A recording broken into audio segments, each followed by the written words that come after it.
Selamat pagi Bu Leslie dan juga teman-teman. Perkenalkan ini di kelompok 5 akan mempresentasikan mengenai Itaewon Class episode 6. Di kelompok kami ada saya sendiri, Meralsa, dengan NIM 19D10067, kemudian ada Claren Tiasian dengan NIM 19D10080, dan juga Jovan dengan NIM 19D10084. Jadi ini adalah timeline singkat mengenai cerita di episode 6. Jadi selama 2 bulan penutupan itu Park Sae-roy dan timnya merombak Danbam dan menggunakan media sosial sebagai media promosi. Nah, perombakan ini terjadi karena memang dari Danbam sendiri itu sudah mengalami defisit terus-menerus. Kemudian hal-hal yang dirombak itu ada cara pelayanan, kemudian menu yang lebih dispesifikkan, layout, dan juga cara pemasaran yang menggunakan media sosial. Karena di episode sebelumnya, cara pemasaran yang dilakukan oleh Park Sae-roy dengan menggunakan pamflet itu dirasa tidak efektif.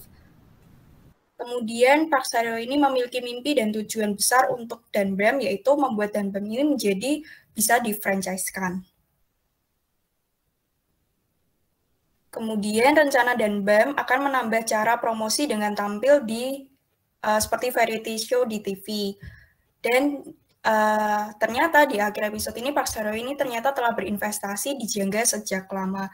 Jadi di episode 6 ini sudah sangat terlihat bahwa memang telah Danbam itu telah mengalami perkembangan menjadi lebih besar dari improve pelayanan maupun makanannya, dan juga menunjukkan bahwa Danbam ini semakin ramai karena dibuktikan dengan Danbam ini sampai membuka lowongan baru untuk karyawan baru.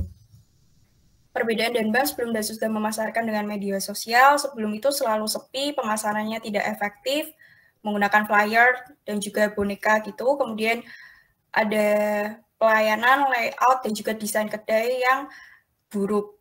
Kemudian sesudah media sosial itu mulai ramai dan juga dikenal. Kemudian pemasaran sangat efektif dengan biaya rendah karena melalui media sosial. Kemudian terjadi perubahan layout, menu, dan juga desain hingga pencahayaan. Selanjutnya akan dijelaskan oleh teman saya. Baik, saya akan menjelaskan SWOT Danbam dan Jangga. Yang pertama ada strength dari Danbam. Danbam memiliki manajer Jo Hee-so yang merupakan bintang media sosial dan blog yang merupakan aset bagi Danbam untuk pemasaran kedai Danbam. Kemudian, memiliki manajer yang dapat membuat strategi pemasaran yang bagus, mampu membaca pasar, dan pintar dalam mengambil keputusan.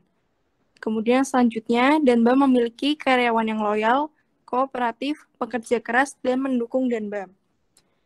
Kelemahan Danbam pada episode ini, Danbam masih berukuran kecil dan kalah kekuasaan. Di sini terlihat dari Danbam tidak jadi ikut program TV Kedai Terhebat karena dicegah Gunwon, anak Presidir Jangga.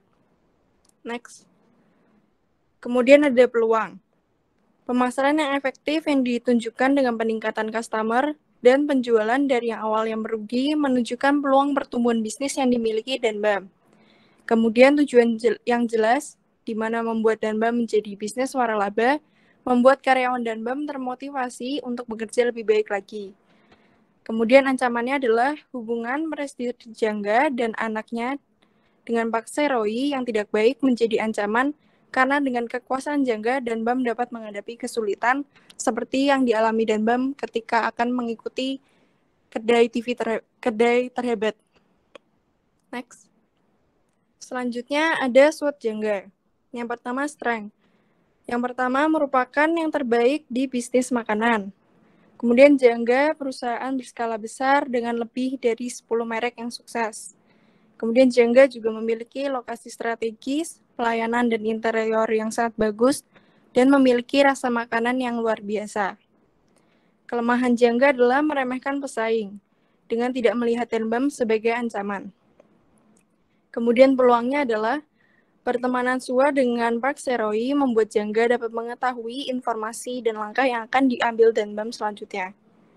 Kemudian ancamannya, pertumbuhan bisnis Danbam menjadi ancaman, terutama jika Danbam berhasil membuat merek sendiri.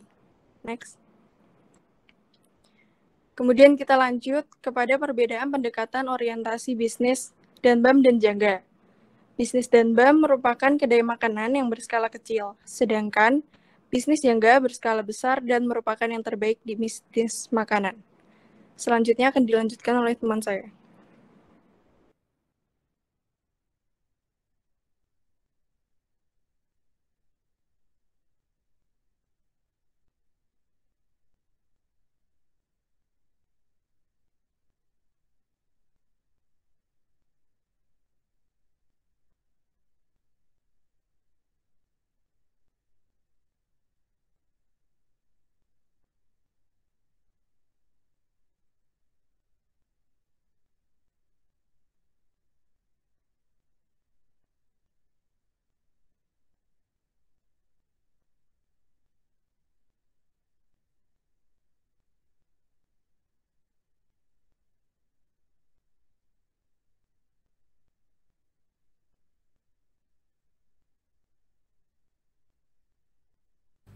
Saya belum mendengar suaranya.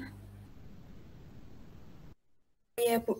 Selanjutnya, hal yang menarik dari episode 6 ini, yang pertama ada perlu peningkatan kualitas berkelanjutan. Ini ditunjukkan dari makanan dan juga pelayanan yang terus meningkat. Kemudian yang kedua, perlunya cara pemasaran lain. Jadi tidak hanya melalui Instagram dan juga blog, tetapi juga Danbam awalnya kan berencana untuk tampil di TV untuk kembali memperkenalkan kedainya tersebut. Tetapi ternyata kayak karena ada campur tangan dari Jangga sehingga Danbam ini tidak bisa tampil di TV. Untuk selanjutnya mungkin Claren. Kemudian yang menarik dari episode ini bagi saya adalah perlunya mengalokasikan dana untuk investasi. Di sini terlihat bagaimana uang asuransi kematian ayah Pak Serowi dialokasikan untuk investasi ke saham Jangga ketika harga turun. Kemudian yang kedua adalah perlunya memperkerjakan karyawan. Ini berarti menyerahkan pekerjaan kepada orang yang menguasai bidangnya. Seperti memperkerjakan Joiso adalah langkah yang baik karena Joiso mengerti apa yang dia kerjakan. Kemudian ada pentingnya memperhatikan pesaing. Pemilik Jangga khawatir dengan perkembangan Danbam. Dengan menyadari adanya pesaing, kita bisa mengambil langkah preventif untuk mencegah mempengaruhi terhadap bisnis kita. Kemudian ada identifikasi struktur pasar dan alasannya. Jangga ini memiliki struktur pasar yang oligopoli, karena Jangga adalah perusahaan waralaba dengan banyak cabang yang menyediakan produk dan juga jasa.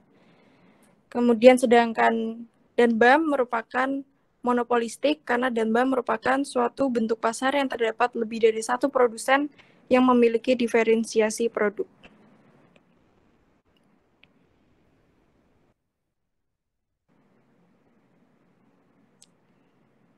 Sekian dari kelompok kami, terima kasih. Luruskan saja untuk slide yang terakhir, yaitu mengenai struktur pasar. Jadi kalau struktur pasar itu tidak mungkin kita melihatnya satu-satu per perusahaan, itu nggak mungkin. Karena kita berbicara mengenai industri, kita berbicara mengenai struktur pasar. Nah, Jangga dan Danbam itu kan berada pada satu pasar, industri. Ada satu industri, yaitu industri kuliner. Nah, industri kuliner di tempat si Jangga dan Danbam beroperasi itu memiliki struktur apa? Jadi kita nggak bisa mengatakan Jangga itu punya struktur pasar ini, kemudian Danbam itu memiliki struktur pasar ini, itu nggak bisa. Tapi struktur pasar di mana Jangga dan Danbam ini beroperasi memiliki struktur apa? Nah, sebenarnya di sini kita punya jawaban yang mungkin lebih dari satu jawaban benar. Misalnya begini, bahwa struktur pasar di mana Jangga dan Danbam ini beroperasi adalah pasar persaingan monopolistik. Benar, alasannya kenapa? Karena kan di situ ada banyak perusahaan, ada banyak restoran, ada banyak pelaku bisnis kuliner. Tetapi masing-masing pelaku bisnis, masing-masing warung makan itu punya merek, punya jenis makanan yang berbeda-beda. Berarti kan pelakunya banyak, penjualnya banyak, playernya banyak, tetapi ada diferensiasi produk. Maka kita mengatakan pasarnya adalah pasar persaingan monopolistik. Tetapi kita juga bisa mengatakan pasarnya itu cenderung ke pasar monopoli. Kenapa? Ya benar, ada banyak perusahaan, tetapi terkonsentrasi pada satu perusahaan besar saja. Apa itu? Yaitu Jangga. Jadi katakanlah Jangga ini menguasai pasar itu sangat besar. Sedangkan perusahaan atau rumah makan, ya rumah makan, kedai yang lain itu hanya kecil-kecil banget. Artinya ada konsentrasi pasar nih. Kalau terkonsentrasi pada satu perusahaan, itu artinya pasar monopoli strukturnya. Jadi meskipun pemainnya banyak, tetapi hanya terkonsentrasi pada satu pasar. Atau kita juga bisa mengatakan strukturnya oligopoli. Kenapa? Sebenarnya perusahaan atau bisnis makanan yang besar itu nggak cuma Jangga saja sih, gitu. Jadi penguasaannya itu penguasaan pasar kuliner, pasar makanan itu terkonsentrasi pada beberapa perusahaan. Maka berarti struktur pasarnya cenderung ke oligopoli. Yang pasti bukan struktur pasar persaingan sempurna. Kenapa kok pasti bukan pasar persaingan sempurna? Karena pasar persaingan sempurna itu mensyaratkan produknya mungkin. Sedangkan di sini kelihatan sekali jenis produk yang diperjualbelikan di pasar tersebut itu terdiferensiasi. Nah, itu koreksi saya untuk slide yang terakhir ya.